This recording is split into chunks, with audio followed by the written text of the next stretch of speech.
B'siyata d'shmaya, we're going to learn Shabbos Daf Kuf Mem Aleph. We're going to start from the Mishnah, 4 lines from the top of the Omid. Says the Mishnah, Hakash shal gabe hamita. Straw that was on top of a bed, they would often lie on straw, and in this particular case, it was a place where straw was typically used as firewood. They would burn the straw. It was completely muktzah, and he wanted to lie on this straw that was muktzah. Muktzah, you're not allowed to move it. But if you don't move it, it's going to be very uncomfortable to sleep on it. Says the Mishnah, Lo yena'anenu biyodoi, you're not allowed to move it with your hands, it's muktzah. Aval menanoi begufoi, if whilst you're lying on it, you wriggle around in it with your body and straighten it out and make sure it's comfortable, that you're allowed to do. It's called tiltul min hatzad. It's moving something muktzah from the side, not doing it in a regular manner, doing it with your hands, and therefore it's mutter. V'im hoya machal behema, oy shehoya olav kar oy sadin, in the event that it has been dedicated, this straw has been dedicated to be used as animal fodder, and as we've seen previously, animal food is not muktzah. Or if on this pile of straw he'd already put a pillow or a sheet, and then he'd made it clear that he's dedicating it to use as a mattress, and it's not going to be slated to be used as firewood, and then it has the status of a kli, and it's not muktzah at all. Menanea b'yodoi, he's allowed to even move it regularly with his hands. Continues the Mishnah, machbesh, which is a clothes press. The way the presses were made then is that they would have a plank of wood lying down, and there would be another plank that would lie on top of it, and they would put the clothes in between. And the way they would hold it closed and really press down the clothes is that on the 4 corners there would be some pegs going through the 2 planks, and then they would put pins through these pegs to hold down the top plank firmly onto the bottom plank with the clothes in between, and that's how they would press the clothes. So the Mishnah says, Machbesh shel balabatim, a homeowner's clothes press, matirin, in the event that from before Shabbos the clothes were in the press, you're allowed to release the press and remove the clothes on Shabbos. Avaloi kovshin, you're not allowed to insert the clothes into the press, because doing that you would be doing it to prepare the clothes for after Shabbos, and that is not allowed. V'shel kovsin, however, a press that belongs to the launderers, which is obviously a much more bombastic contraption. Rashi says that the clothes would be very strongly and firmly tied into this, wedged into this press, and releasing this press would be similar to stira, to demolishing something that's very firmly fixed, and then you're releasing it is Seiser, is demolishing it, and you're not allowed to do anything. Lo yiga boy, you're not allowed to touch it on Shabbos, even to release the clothes. Rabbi Yehuda Omer, im hoya mutter me'erev Shabbos, if somewhat the clothes press, even the ones from the launderers, were already somewhat released, and it was not so tightly pressing them anymore, then matir eskuloi, then even on Shabbos you're allowed to release the rest of it, v'shem toi, in order to remove the clothes from it. Says the Gemara, Omar Rav Nachman, Hai Pugla, a radish, Milamalo Lamata, and we've seen this already a couple of times. In the event that it's in the ground, they would submerge these radishes in the ground to protect them, to preserve them. If the wide side of the radish was on top, and the narrow side was lower down, and then when you lift it out of the ground, there's no reason you should be moving any of the earth around it, because the widest part is on top, and the narrow part will just follow. Then milamailo lemata oshari, you're allowed to pull it out on Shabbos. Milamato lemailo, if however the lower, narrower side of the radish is on top, and then if you were to lift it up, since the wider part of the radish is lower down, then whilst you're lifting up the radish, you're going to be moving aside some of the earth that's covering it. Also, in that case, says Rav Nachman, you're not allowed to pull out this radish on Shabbos. So, okay, Omer of Adabar Ava, Omer de Beirav, they said in the Beis HaMedrash, they said that Tanina, that our Mishnah is the Leiker of Nachman, is not like Rav Nachman, because Rav Nachman seems to say that even though you're moving the earth aside, kilach hayad, it's tiltul min hatzad, you're not doing it directly, You're not touching the earth and moving it away. You're pulling up a radish, and the radish is by default, because the wider part of the radish is lower down, it's going to push some earth out the way. And Rav Nachman says it's also, and it seems to be contradicted by our Mishnah. Hakash shal gabe amita. If you have straw on the bed, lo yenanenu biyodo, you're not allowed to move it with your hand. It's muktzah. Aval menanu begufo. You're allowed to move it by wriggling around your body. So why should wriggling your body around on the straw, which is muktzah, be different than moving the earth side by lifting up the radish? That was the continuation of the Mishnah, that in some cases the straw is not muktzah at all, and then you can move it with your hand. But shma mino, either way, you see from our Mishnah, tiltul min hatzad lo yishmei tiltul. In our Mishnah you see that even something is muktzah, if you're moving it from the side, it's allowed. Shma mino, so you have proof from our Mishnah, not like Rav Nachman, and according to our Mishnah, even if the radish, the wide side was lower down, one would be allowed to lift up the radish, even though some of the earth will be pushed aside. Continues the Gemara. Omer of Yehuda, Hani pilpeli, these peppers, meidak, you're allowed to crush them, choda, choda, one at a time. As long as you don't crush a lot, crushing a lot of them together would be similar to the malacha of crushing on Shabbos, which is asa, but crushing them one by one is not considered grinding, and it's considered doing it kelach hayad in an unusual way, and therefore it's mutter. And how do you do this? How do you crush them? Bekota de sakina, with the handle of a knife. You don't do it in a regular way. You crush it using the handle of a knife. Shori, and then it's mutter. Tarati, but to do this, to crush two at a time, even though you're using a handle of a knife, to crush two of these peppers like that, osir, is going to be osir. Rava Oma, Rava argues with Rav Yehuda and says, Kivan de Meshani, since you're deviating from the normal way of doing it, and you're doing this using the back of a knife, afilu tuva nami, since you're not grinding it with a typical tool used for crushing and grinding, you're allowed to do it even a lot at a time. You don't need to do this one pepper at a time. Continues the Gemara. Omer of Yehuda, man de sochi b'maya. If somebody is swimming in a stream of water, lingiv nafshei bereisha, he should first dry himself down properly, v'hodel esalik, and then he should go away from where the water is. Why? Maybe if he doesn't do that, he'll have some water still on his body. He'll be carrying that water for amos, but caramelis, the area surrounding the stream, is typically going to be a caramelis, which minatayra is not considered a public domain, but the Rabbanon gave it a status of a similar to public domain, that you're not allowed to carry there more than 4 amos, and therefore make sure that you wipe yourself dry before you carry any of the water, or in order to avoid carrying the water 4 amos in a caramelis.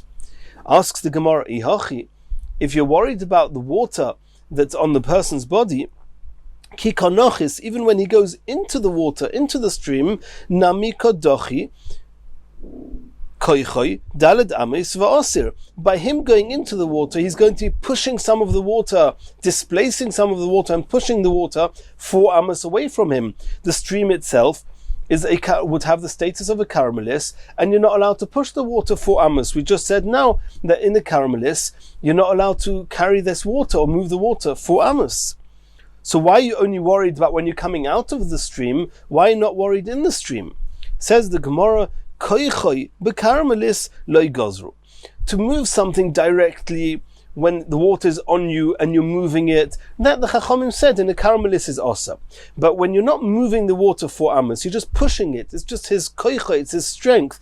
It's because he's pushing it, the water's moving itself, then that is one step further removed from typical carrying, and the Chachamim did not decree against this in the caramelis.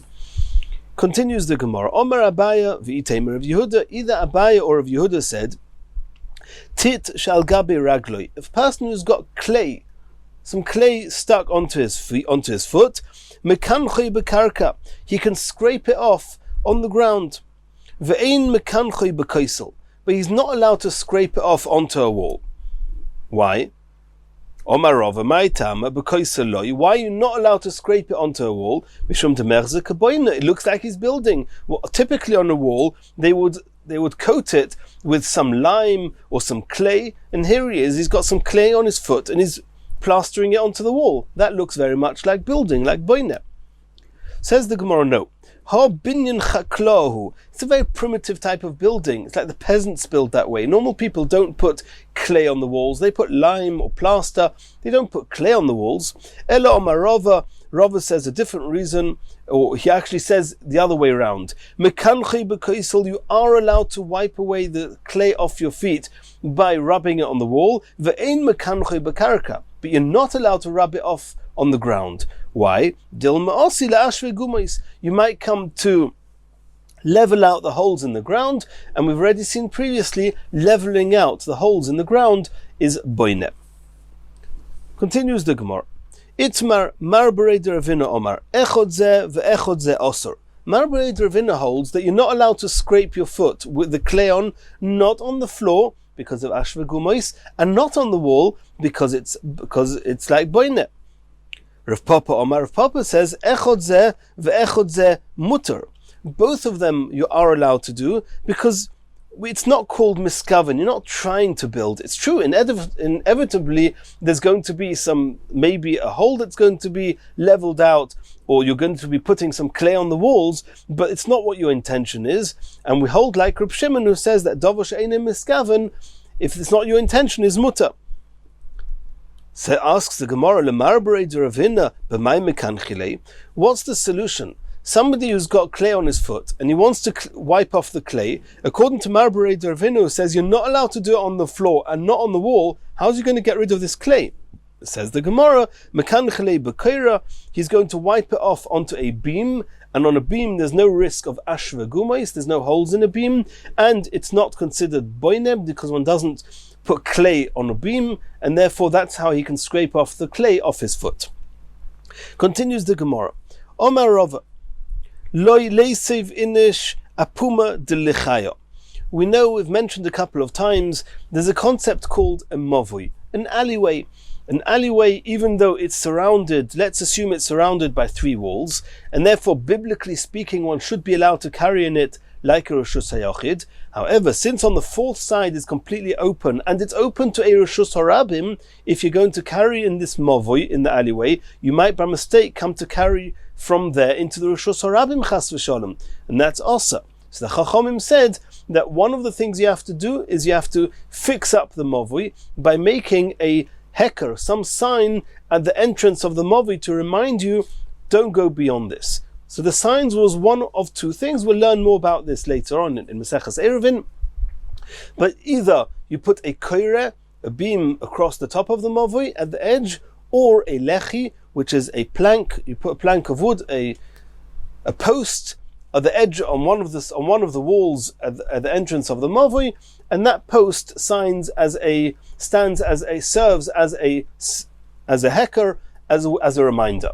What happens if somebody is sitting with his back to back, with his back leaning onto the lechi? So he's there at the edge of the mavui, but he cannot see the lechi because he's leaning on it. So Rava says a person should not sit apuma de lechayayo at the mouth of the mavui where this post is. Dilma migandro leichefut. Maybe an object is going to roll past him. He's going to be sitting there. He's going to think, I'm sitting in Reshus HaRabim. In Reshus HaRabim, you're allowed to move something. If it's less than 4 amos, you're allowed to move it from A to B. So let's say a ball is going to roll out of the mavui. He's going to think, what's wrong? I'll move it from my left to my right. What's the problem? And he's not going to realize that on his left was the Reshus HaRabim, and on the right is the Reshus HaYachid. And he's not going to notice where the mavui ends and where the Reshus HaRabim starts, because the post that's supposed to serve as a reminder is behind him. And then he's going to be carrying from the Reshus HaRabim into Reshus HaYachid, and that's seriously also. That's why Rava said the person should not sit with his back to the lechi. Another halacha says Rava v'Omar Rava le'litztad inish kuba. A person should not rock around a barrel trying to straighten it out on the ground. By doing that, you may come to level out some holes, some crevices in the ground, and that's an issue with boine. Another halacha v'omarova, lo lihaduk inish udra bepuma deshisha. A person should not pack a muchin, which is a type of material, onto the mouth of a jug. Dil ma'asi lidei schita, because the mouth of the jug is typically wet, and if you're going to push this material or this fur into the mouth of the pach of this jug, you're going to be transgressing the aveira of seichet, of squeezing. Now, seichet itself is not one of the lamutes melachas, and there's a discussion in the mefarshim what the issue is with squeezing. Is it because it's similar to whitening, to melabin, or is it similar to mefarik, which is like thrashing? It's a discussion. Some suggest that the whole issue here is only if the material you're squeezing into the top of the jug is wet material, and then if the material is wet, you'll be squeezing it when you push it in. However, if it's dry materials, there's no problem with that. Continues the Gemara. Omer of Kahana.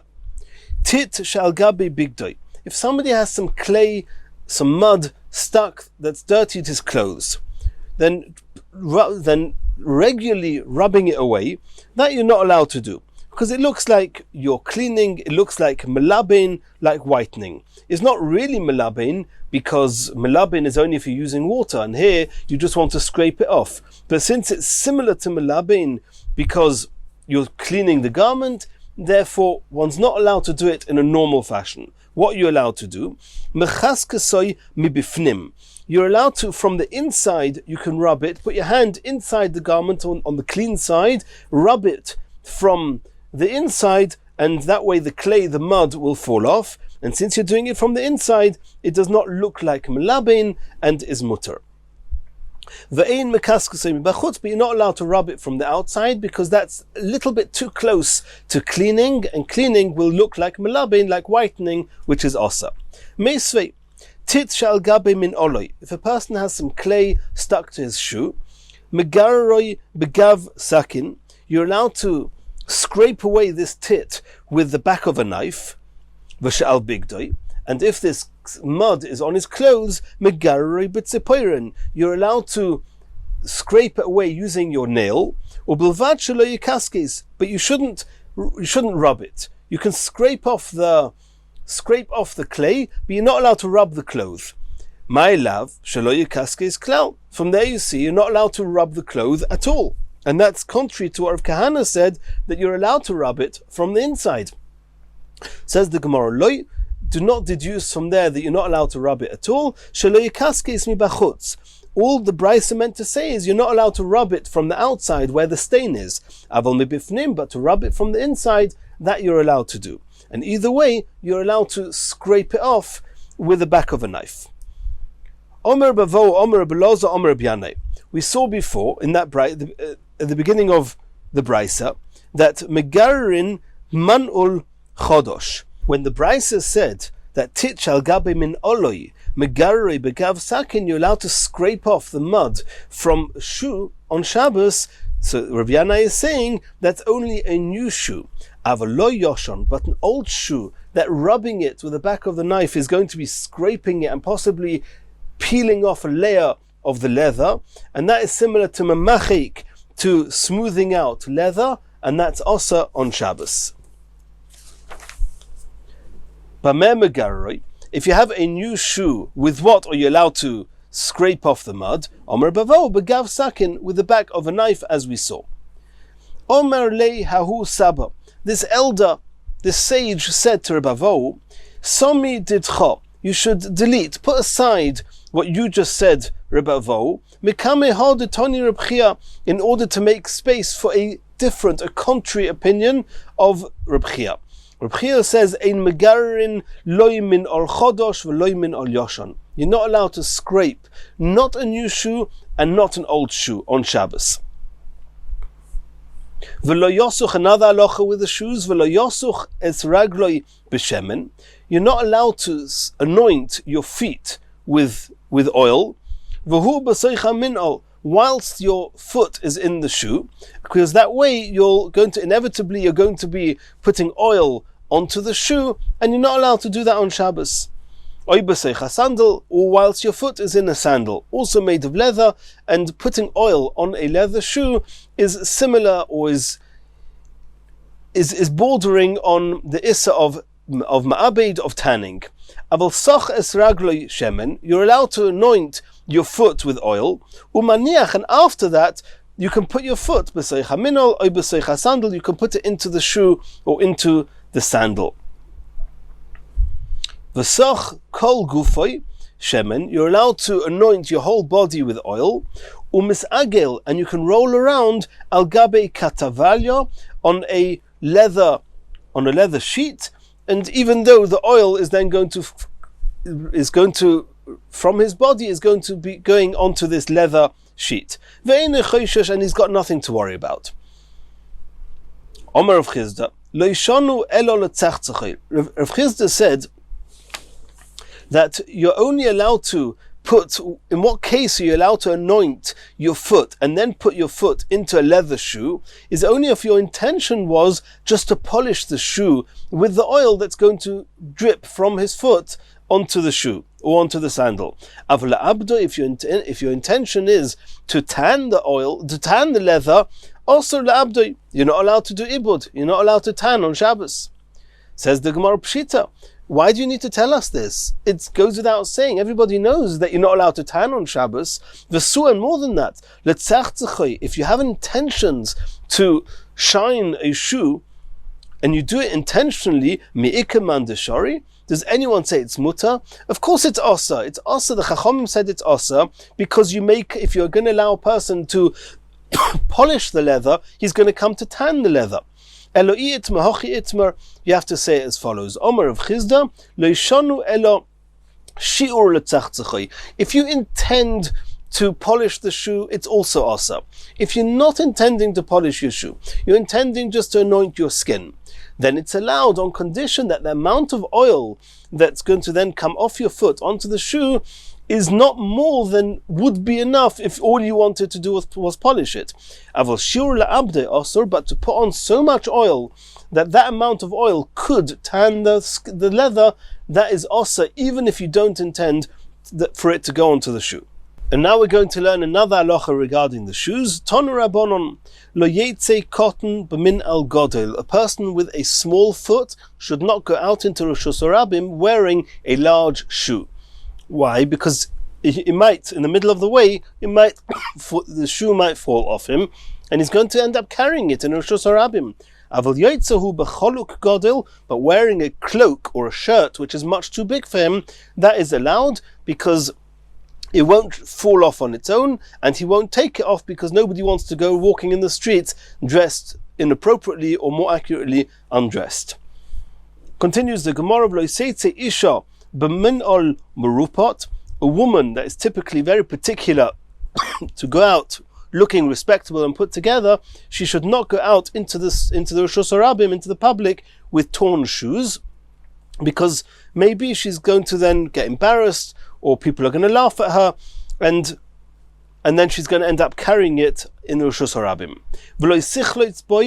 That we know there's a mitzvah called chalitza. If somebody chas v'shalom dies without children, his wife then has a mitzvah to marry the brother of her deceased husband, and if either one of them do not want to get married, then they do a chalitza. And part of the chalitza ceremony is using a minol, a shoe. And you shouldn't look at tchila, you should not use such a shoe, because it's not a preferable type of shoe. It's a worn out shoe, it's a torn shoe. However, if she did chalitza with such a shoe, chalitza sakshera, then the chalitza is valid.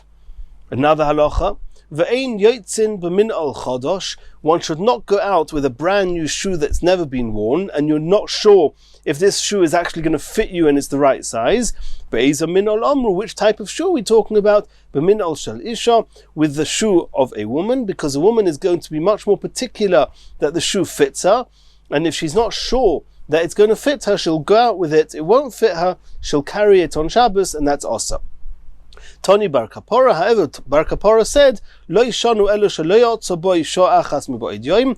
This halacha is only true if she hasn't worn it for a little while before Shabbos, to make sure it's the right size. Aval yotzo bo me'erev Shabbos, if she went out with these shoes before Shabbos and she knows they fit properly, mutter, even though they're new shoes, she's allowed to go out with them on Shabbos. Continues the Gemara. And here we're going to learn about the following case. In the way they made shoes, and probably still make shoes, is that the leather was tied or was around a mold, a frame which is the shape of a foot. On there they would put the shoe, and they would make the shoe, sew the shoe, and then when the shoe was ready, then they would take the shoe off this contraption, it would be ready to be worn. Now, there's a number of issues here. A shoe that's not yet ready is not called a shoe. It's not called a kli. It's just a piece of leather in the making. Not being a kli has a number of ramifications.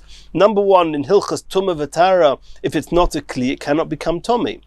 Number two, in Hilchas Shabbos, something that's not a kli is not allowed to be moved on Shabbos. Now we're going to have a discussion if a shoe is, for all intents and purposes, has been completed, but it's still firmly fixed onto this mold. Is one allowed to release this mold, release the shoe from the mold on Shabbos, or is that also part of the process? That means, is the shoe considered a shoe even whilst it's still on the mold and hasn't been released? Or do we say no, since the complications of releasing the shoe is part of the process, therefore until it's actually been released, you're not allowed to, it's not considered a shoe, it's not considered a keli. And that's what we're going to discuss here. Tony Chod, in one brisa we learned, Shomtin min ol me'al gabe imus. This form, this mold is called an imus. And the first brisa says you're allowed to slip a shoe off this imus on Shabbos. V'tanya idoch, in another brisa we learned, ein shomtin, you're not allowed to remove this shoe from this frame. And the Gemara says, Lo kasha, ha Rebbe Eliezer. The brisa that says you're not allowed to maintains that this shoe is not considered yet a kli until it's off the imus, and therefore whilst it's still on this imus, it's not considered a kli, and therefore it's muktzah, you're not allowed to move it. And har rabbanon, and the brisa that says that you are allowed to remove it on Shabbos holds that as once it's been completed, even though it's still on this imus, it's considered a kli, the shoe is finished, and therefore it's not muktzah. And that's going to be a machlokes Rebbe Eliezer and the Rabbanon. Ditnan, we learned in a Mishnah, min ol shal gabi imus, a shoe that it's still on this frame. Rebbe Eliezer matayr. Rebbe Eliezer says, all the while the shoe has not been removed from this imus, it's not considered a kli. And then it makes sense, you're not allowed to remove it on Shabbos either. The Chachomim say it can become tomei whilst it's still on the frame. They obviously hold it's considered a kli even whilst it's on the frame, and therefore on Shabbos you'd be allowed to remove it. And says the Gemara, and now we're only talking according to the Rabbanon, that the shoe is called a kli. The shoe itself is not muktzah. However, the imus itself is muktzah. It's a kli shemelachta le'issa. It's used in order to make shoes. You're not allowed to make shoes on Shabbos. And in order to release the shoe, you're going to have to move the imus. You're going to have to maneuver it.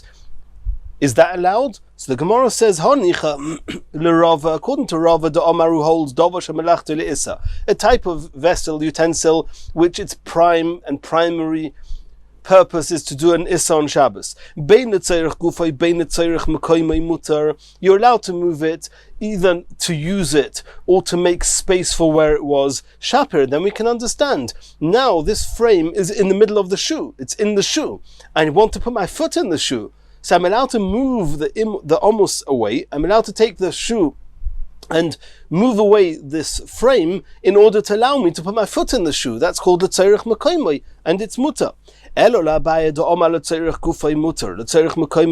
according to Abaye, who says that klisha melachta le'isser, you're only allowed to move if you want to use it, but not if you want to move it away to make space for something else. It doesn't help you that the Rabbanon say that it could be mekabel tuma, and therefore it's called a kli. Okay, you're allowed to move the shoe, but you're not allowed to move the imus. How are you going to release it? Says the Gemara, we're talking about where it's very loose and you can slip the shoe off without needing to move this frame, this model, and therefore there's no issue, you're allowed to move the shoe away.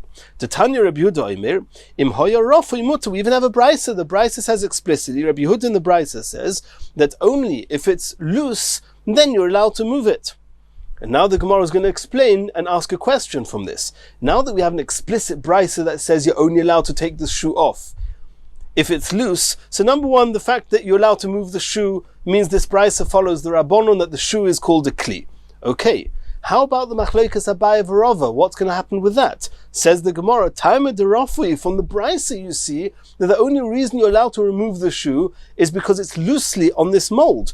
Ha loy rafui, if it would be tightly on the mold, loy, you're not allowed to move it away. So says the Gemara, Hon yichel Abaye kunta Abaye do Omar dova shemelachti le'isar letzerich gufay mutar letzerich mekoymei asur.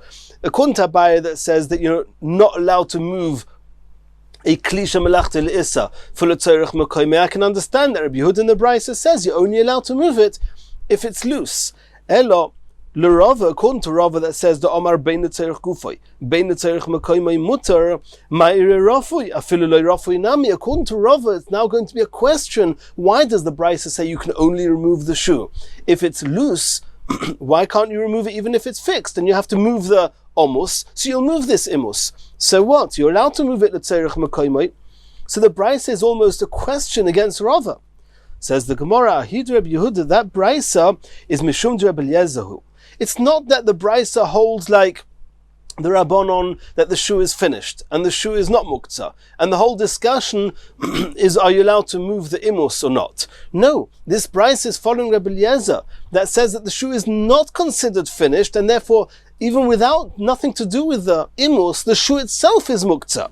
And for that, the brisa is saying that if the shoe is still firmly fixed, at that point it's still considered an unready and unfinished shoe, and therefore you're not allowed to move it at all. However, if it's loose, then it's already considered that it's the shoe is finished. Once the shoe is finished, you're allowed to move it. You're allowed to move the shoe, and you're also allowed to move the imus if you have to. Letzorich mekoymei.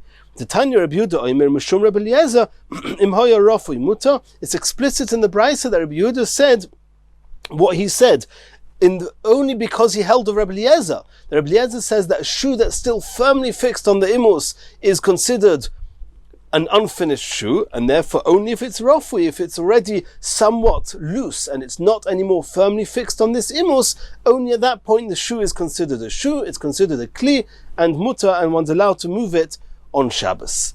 Hadron aloch toilin, b'siyata deshmai, we finished learning Perek Toilin. With Mitzvah Hashem, we're going to do Chazorah of Perek Toilin, and we're going to start Perek Noitel straight away. Says the Mishnah, Noitel Odom, a person is allowed to carry, and we're talking here about a chotzer. This is not an issue of carrying in Rosh Hashanah, this is an issue about muktzah. Noitel Odom, a person is allowed to carry as benoi, his son, v'ho'even b'yodoi, even though his little child is carrying a stone is muktzah machmas gufa, you're not allowed to move it for any reason. But you're not carrying the stone. And Rashi makes a point, and in the Gemara it's going to change a little bit. But at this point in time we understand that since you're not carrying the stone, you're carrying the child is carrying the stone, then we don't look at it as if you're carrying the stone. And therefore, noitel odom es benoi ve'even b'yodoi. V'kalkola, a person is allowed to carry a basket, ve'even b'soicha, even though besides for all the fruits, the vegetables, the produce in this basket, there's also a stone there. You're allowed to move the basket because of all the mutter things that are in there. The stone is there as well. You're allowed to move this basket. Umetaltelin truma tamea im hatahira v'im chulin. We know that truma tamea is not allowed to be eaten. You're not allowed to move it on Shabbos. What happens if you have truma tamea mixed together with truma tahira in the same basket? Or if you have truma tamea not with truma tahira but with chulin, all mixed together, then you're allowed to move the whole basket, even though part of it is truma tamea that you're not allowed to eat, and you're not allowed to move it on Shabbos. Continues the Mishnah, Rabbi Yehuda Omer, Af malin es hamaduma be'echod umea. There's a halacha that we know that, and we're going to learn as we go through Shas, we're going to learn different rules about this, but there are different ways that something osir, when it gets blended and mixed into something mutter, that we just disregard the issa and it all becomes mutter. Sometimes if you have roiv, if you have more heter over issa, that's already enough, that we disregard the minority. Sometimes you need 60 times a mutter against the issa before we disregard the issa. Sometimes you need 100 times more. One of those examples is truma. Truma is only allowed to be eaten by a kohen. Betara, what happens if truma falls into chulin? Then if there's 100 times more chulin than truma, we disregard the truma and you're allowed to eat the whole thing. But there's a halacha that says that you have to take away the amount of truma that fell in, you have to separate that from this whole mixture in order that the kohanim shouldn't lose. You take away that amount from this whole mixture, that will be given to the kohanim, and the rest of the mixture, even though you don't know where the truma is, since there was 100 times more chulin over truma, you're allowed to eat the whole thing. So Rabbi Yehuda says that Af malin es hamaduma. Maduma means the mixture. Malin means that you take away the part, the amount, the measure that of truma that was in here. You're allowed to take that out. Be'echad b'mea, in the event that the mixture is mutter because there's 100 times more heter than truma, you're allowed to even take away this part for the kohen. You're allowed to even do that on Shabbos, even though till you do that, you're not allowed to eat from this. So I may have thought it's also to do it on Shabbos because you're fixing this whole mixture, you're fixing it now because till you do this you cannot eat it, now you can eat it. Nonetheless, and we'll see in the Gemara why, Rabbi Yehuda says you're allowed to do it on Shabbos. Says the Gemara, Omar Rava. Rava said the following halacha, and we have to see soon how that works with the Mishnah. It seems to be contradicting the Mishnah somewhat. Omar Rava. Hoitzi tinoik chai. If somebody carries a child, a live child, carries it in Rishus Harabim for Amos, or carries it from Rishus Hayochid into Rishus Harabim, v'kis toli b'tzavori, and round the child's neck he's got a pouch. So for all intents and purposes, this person is carrying the child and he's carrying the pouch. Chayev mishum kis. He's chayev for carrying the pouch. Even though in our Mishnah we saw that if you carry a child and the child's holding a stone, we do not look at it as if you're carrying the stone. Over here we see it seems to be the opposite. It says that if you carry the child and the child has a pouch around his neck, it's as if you're carrying the pouch and you're going to be chayav for carrying the pouch. Tinoik meis, if however this child is unfortunately not alive anymore, v'kiz tolulei b'tzavori, and there's a pouch around his neck, potter. In that case he's potter from carrying this child and he's potter for the pouch around his neck. That's what Rava said, and now we have to try and understand this. Tinik chai v'kis tolulei b'tzavori chayev mishum kis. The first halacha Rava said was that if you carry a live child and there's a pouch around his neck, you're chayev for carrying the pouch. Asks the Gemara, v'lechayev nami mishum tinoik. Why are you not saying he's chayev, he's carrying a child?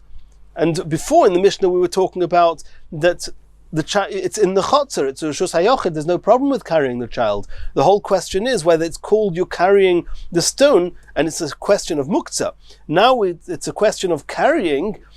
What's the difference if it's the child or the stone or the pouch? You're not allowed to carry outside. Why are you not chayev for carrying the child? Rava Reb Nosson Svirule, Rava holds like Reb Nosson, the Omar Chai Noises Atzmoi. We've already seen this in the Gemara previously. A live person carries his own weight, and therefore when you carry a live person, it's not as if you are entirely carrying this person, and therefore you're not chayev to carry a person.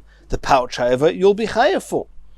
Asks the Gemara, v'levatel kis legabe tinoik. Why do you rather say that you're chayev for the pouch? Why don't you say that the pouch is just an accessory, his bottle is an accessory to the child, and you're not chayev for carrying the child, so you won't be chayev for carrying the pouch? Miloitnan, do we not find a similar thing in the Mishnah? In Eruvin, es hachai b'mito, if you carry a live person when he's lying on a bed, Potter af alamito. Not only are you potter for carrying the live person, as we saw, chai noisies atzmoi, you're never chayev for carrying a live person, but you're also potter for the bed that you're carrying. Shehamitot feileloi, because the bed is considered just secondary, is considered an accessory and bottle and toffel to the person. So why don't you say the same here with the pouch? Says the Gemara, no. Mito, by a bed I can understand. Mito legabe chai, a bed for a live person, mevatlele. It's an accessory. It's serving the person. So if you're not chayev for carrying the person, you're not chayev for the bed. However, kis legabe tinoik le mevatlele. This pouch is not serving the child. It's not bottled to the child. It's not toffel to the child, and therefore you'll be chayev because it's as if you carried the pouch. And we'll soon get back to that. The next halacha of Rava was tinoik meis, if you carried a dead child, v'kis tolu lo b'tzavoroi, and there's a pouch round his neck, potter, you're potter completely. Asks the Gemara, v'lechayev mishum tinoik. The whole reason that you're not chayev for carrying a live child is because chay noisies atzmoi, a live person carries his own weight. A dead child doesn't carry its own weight. Why are you not chayev for carrying out the child? Says the Gemara, Rava krib Shimon svirule. Rava holds like Reb Shimon, de Omar kol malacha she'eina tzricha legufa potter oleh. When you're carrying a dead child from the Rishus HaYochid into the Rishus HaRabim, then according to Reb Yehuda that says that malacha she'eina tzricha legufa is chayev, over here, what's the malacha? The activity is taking something into the Rishus HaRabim from the Rishus HaYochid. It doesn't matter whether you need it in the Rishus HaRabim or you don't need it in the Rishus HaRabim, you're chayev. According to Reb Shimon, you're only chayev if you actually need it in the Rishus HaRabim. Over here, you need the child in the Rishus HaRabim? Absolutely not. You just don't want it in the Rishus HaYochid, so you're disposing of it. But it's not called that you need it in the Rishus HaRabim. It's called the malacha she'eino tzricha legufa. And according to Reb Shimon, you'll be potter. Continues the Gemara. Tnan, we saw in our Mishnah, a person is allowed to carry his child, and it's not considered as if you're carrying the stone that the child is carrying. The Mishnah is talking about muktzah, but the fact that the child is carrying something and you're carrying the child does not mean you're carrying the stone. According to Rava, that says that if you carry a live child and the child is carrying or has a pouch around its neck, you're chayev for the pouch. Because Rava says that anything the child is carrying, it's as if you're carrying it. And that seems to be contrary to what it says in our Mishnah. Answers the Gemara, Omra de Berav Yanai, Betinoik sheyesh lo yigaguim al oviv. The truth is that the pshat in the Mishnah is not that if you're carrying the child and the child is carrying something else, that you're not carrying that something else. No. If you carry the child and the child is carrying a stone, it's as if you're carrying the stone. Indirectly, but it's as if you're carrying the stone. And therefore it should be a problem of muktzah. However, the Mishnah is talking about a specific case that we wavered muktzah. Why? Because it was talking about a child that has got longing for his father, and a child that yearns and longs for his father, and the father doesn't come to pick up the child, then the child could get sick, not pikuach nefesh, but could get sick, and therefore they wavered the halachas of muktzah in order to protect the emotional welfare of the child. Asks the Gemara, all the while that we thought that pshat in the Mishnah was that it's as if you didn't carry the stone, it's as if the child is carrying the stone, then we can understand that in the event that the child is carrying a gold coin, that it should be worse, because the Mishnah only speaks about a stone. If the child's carrying a coin, it would be asa. And we could understand, even though the child might get a little bit sick from the fact that he's longing for his father, but there's an issue here. If he's holding a stone and the stone falls down, the father's not going to bother picking up the stone, so the father's not going to transgress muktzah. However, if the child is holding a gold coin, the gold coin is going to fall on the floor, the father might pick it up. So we can understand, you're not allowed to pick it up, it's muktzah, and you're actually touching the muktzah. You're not allowed to do that. So then I can understand the Mishnah is talking about a stone. But now post Rava, and we said that even when you're carrying the child and the child is carrying the stone, it's as if you're carrying the stone. It's not as if the child's carrying the stone. No, you're carrying the stone. And we've wavered muktzah for the welfare of the child, then what's the difference if he's carrying a stone or if he's carrying a gold coin? The same way as carrying the child, you're carrying the stone, you're transgressing muktzah, and we allow you to do that because the child will get sick. So if he's holding a gold coin, it's the same thing. What's the worst that will happen? That the child's going to drop the coin, the father's going to pick it up. Okay, so he's touched muktzah. No different to the stone that the child is holding, and it's as if the father's carrying the stone. It's also muktzah. That's what the Gemara is going to ask now. Now that we say that when your child's carrying the stone, it's as if you are carrying muktzah, and we wavered the muktzah for the child because of the gaguin, my area Evan, why are you speaking only about a stone? Afila dinner nami, even a gold coin also. Alama Omar Rava, why did Rava say Lo Shanu Elo Evan? The Mishnah only allowed you to carry a child in the chotzar when he's holding a stone, avol dinner osa. If he's holding a gold coin, it's osa. Answers the Gemara, I'll tell you why. Even though when the child's carrying the stone, it's as if the father's carrying the stone, and we only allowed him to waver the muktzah because the child has gaguin. Nonetheless, there's a difference between whether you are touching the muktzah directly or you're touching it indirectly. When you're transgressing muktzah, but not directly, you're doing it by way of the child. I'm carrying the child, and the child's carrying the muktzah, and according to Rav, it's as if I'm carrying the muktzah, but I'm not actually touching the muktzah. I'm carrying the muktzah, I'm not touching the muktzah. And that's why we allowed it. If the gold coin drops on the floor, you're going to pick it up with your bare hands. That's worse. And therefore, we do not allow you to take the risk of actually touching the muktzah, even though we allow you to move the child who's holding a stone, even though it's considered as if you're carrying the stone. If the stone drops, the father will not pick it up. Dinner if the gold coin drops down, the father will pick it up. And not only before Rava, pre-Rava, when we thought that if the child carries the stone, it's not as if I'm carrying the stone, then it's easy to understand why a gold coin should be worse, because then you're going to be picking up the gold coin and transgressing muktzah. But even after Rava, that says that you are transgressing muktzah when the child's holding the stone, and nonetheless it's allowed because the child is in distress, even in that case, even with that understanding, lifting up a gold coin is even worse. That's how Tosfos, printed in Daf Kuf Mem Aleph Amud Beis, explains this Gemara.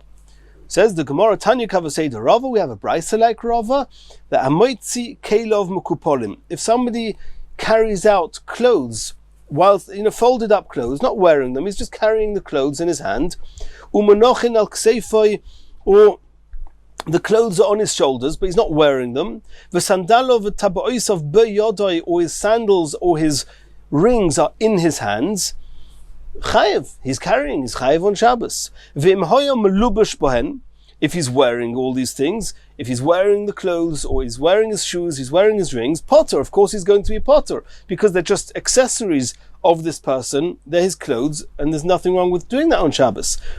Hamoitzi odom, if Reuven carries Shimon, v'keilov olov, v'sandalov beraglov, v'taboisov beyodov, and this Shimon that Reuven is carrying is wearing clothes, wearing shoes, wearing his fingers on his rings on his finger, potter, then obviously Reuven is not going to be chayav for those clothes.